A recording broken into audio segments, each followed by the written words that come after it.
Cystolith কাকে বলে বা সিস্টোলিথ কী? হ্যালো বন্ধুরা, তোমরা দেখছি ইগনোরেশন চ্যানেলটিকে সাবস্ক্রাইব করে রাখো, ভিডিও চ্যানেল নোটিফিকেশন তোমরা পাবে। দেখো আজকে এটাকে নিয়ে বলে দিই। সিস্টোলিথ কী? সিস্টোলিথ হচ্ছে মানে এটা কী বলো তো, মানে আঙুর ফলের থোকার মধ্যে কিছুটা দেখতে হয়, ঠিক আছে? তাই বিজ্ঞানীরা নামকরণ করেছে যে সিস্টোলিথ। এবার যদি প্রশ্ন আসে, প্রশ্ন হচ্ছে এটাই যে সিস্টোলিথ কাকে বলে। এই যে কাকে বলে বা কী, এটা কিন্তু নেট পরীক্ষায় দেয়। তাহলে আমরা উত্তরে কী বলতে পারি? আমরা এটাই বলতে পারি যে বড রবার গাছের ক্যালসিয়াম কার্বনেটের ক্লাসগুলি আঙুর ফলের থোকার মতো দেখতে হয়, তাই তাদেরকে বলা হয় সিস্টোলিথ। বোঝা গেল? এবার যদি প্রশ্ন করে যে এই যে সিস্টোলিথ কোন গাছে থাকে, বট গাছে থাকে, আবার কি রবার গাছে কিন্তু বিশেষ করে দেখা যায়, কিন্তু একে দেখতে কিছুটা আঙুর ফলের থোকার মতো হয়। এটা কিন্তু নট আঙুর, ঠিক আছে? তাই বিজ্ঞানীরা নামকরণ করেছে যে এটা হচ্ছে সিস্টোলিথ। এবার যদি বলে লিথোসিস্ট কি, ঠিক আছে?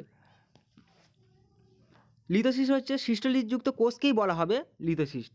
এটা হচ্ছে লিথোসিস্ট হচ্ছে বট গাছে থাকবে, আবার রবার গাছে কিন্তু দেখা যাবে। বোঝা গেল? প্রশ্নটা আসে, গুরুত্বপূর্ণ প্রশ্ন, তাই আমি এটাকে নিয়ে ভিডিও বানালাম। Thanks for watching this video. তোমরা যারা ভিডিওটা দেখছো।